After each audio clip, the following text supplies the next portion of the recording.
இதற்கு முன்னையே நான் இருந்து முற்றிலும் மறக்கப்பட்டவளாக ஆகியிருக்க கூடாதா? நீ என்ன பண்ணிருக்க? இது யாருடைய குழந்தை? உனக்கு கொஞ்சம் கூட வெட்கமே இல்லையா? மூசாவின் மார்க்கத்தை விட்டுவிடு, ஆகையில் உன்னை கொன்று விடுவேன். அல்லாவின் மீது ஆணையாக நான் ஒருபோதும் அவரை மறுக்க மாட்டேன்.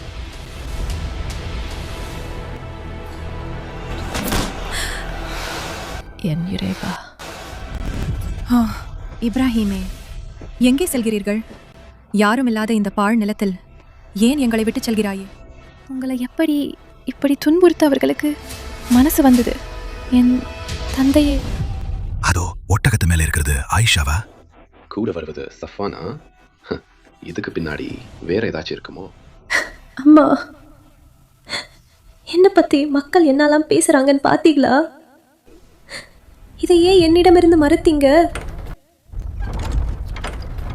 நீங்கள் தயார் என்றால் வரலாற்றின் ஆழமான பக்கங்களுக்குள் மெல்ல பயணிக்கலாம். உலகிலேயே முதல் முறையாக ஏஐயின் இந்த தொடர் சொர்க்கத்தின் அன்னையர்களுடைய கதைகளை உங்களுக்கு சொல்லப் போகிறது. 8 பகுதிகளை கொண்ட இந்த அழகான தேடலை இப்போது தொடங்குகிறோம். கதீஜா ரலியல்லாஹு அன்ஹா. படைப்புகளிலேயே சிறந்தவருக்கு அந்த இறை தூது வந்தபோது யாரும் அவரை நம்பவில்லை. அவரை பார்த்து சிரித்தார்கள், கேலி செய்தார்கள். அவனுக்கு பைத்தியம் பிடித்து விட்டது, அவனை போய் யாராவது நம்புவார்களா? என்ன ஒரு முட்டாள்தனம்! நிச்சயமாக நான் உங்களை நம்புகிறேன். ஆனால் வரலாற்றிலேயே முதலில் ஈமான் கொண்ட அந்த வீரமிக்க குரல் அன்னை கதீஜாவிடமிருந்துதான் ஒலித்தது. அந்த ஈமான் எனும் விதை பல ஆண்டுகளுக்கு முன்பே அல்லாவின் தூதரை இந்த உலகிற்கு தந்த அந்த புனிதமான தாயின் இதயத்தில் இடம் பிடித்துவிட்டது. தன் சின்னஞ்சிறு மகனுடன் தன் கணவரின் அடக்கஸ்தலத்திற்கு அவர் சென்றபோது அவர் என்னவெல்லாம் அனுபவித்திருப்பார்.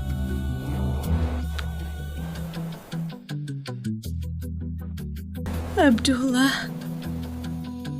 ஆசியா ரலியல்லாஹு அன்ஹா அந்த ஃப்ரௌனின் கொடுமைகள் நிறைந்த மாளிகையில் அவர்கள் தனது நம்பிக்கையில் எப்படி உறுதியாக நின்றார்கள்? தனது நம்பிக்கைக்காக அவர்கள் எதை தியாகம் செய்ய துணிந்தார்கள்? அதிகாரத்தையா, புகழையா, அல்லது தனது உயிரையேவா? மற்றும் நமது நபிகளார் ஸல்லல்லாஹு அலைஹி வஸல்லம் அவர்களின் அன்பு மகள் ஃபாத்திமா ரலியல்லாஹு அன்ஹா. அல்லாஹ்வின் தூதர் காபாவிற்கு முன்னால் சஜ்தாவில் இருந்தபோது அவர்களின் புனிதமான உடலின் மேல் அசுத்தங்கள் கொட்டப்பட்டன. தனது தந்தையை அப்படி பார்ப்பதே அந்த பிஞ்சு இதயத்தால் தாங்க இயலவில்லை. இதை எப்படி அவர்கள் கடந்து வந்தார்கள்?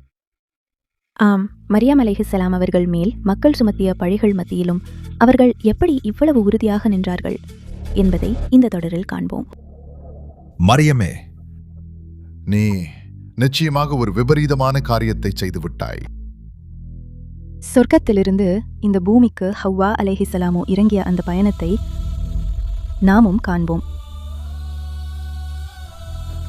ஏதுமற்ற அந்த பாலைவனத்தில் ஒரு கை குழந்தையுடன் தண்ணீரை தேடி ஓடிய ஹாஜர் அலைஹிஸ்ஸலாமோ அவர்களின் உறுதியையும் நம்பிக்கையையும் பார்ப்போம். தனிமை, பயம், இயலாமை எதுவுமே அவர்களை தடுத்து நிறுத்த முடியவில்லை. ஏனென்றால் அவர்கள்தான் சொர்க்கத்தின் அன்னையர்கள். இப்போது நூற்றுக்கணக்கான ஆதாரபூர்வமான இஸ்லாமிய ஆதாரங்களின் அடிப்படையில் 8 உன்னதமான அன்னையர்களின் பாதைகளில் அவர்களின் பிரார்த்தனைகள், இறைவனுக்கு அடிபணிதல், இவை அனைத்தையும் பின்பற்றி சொர்க்கத்தின் அன்னையர்கள் இன்ஷா அல்லாஹ் தொடங்குகிறது.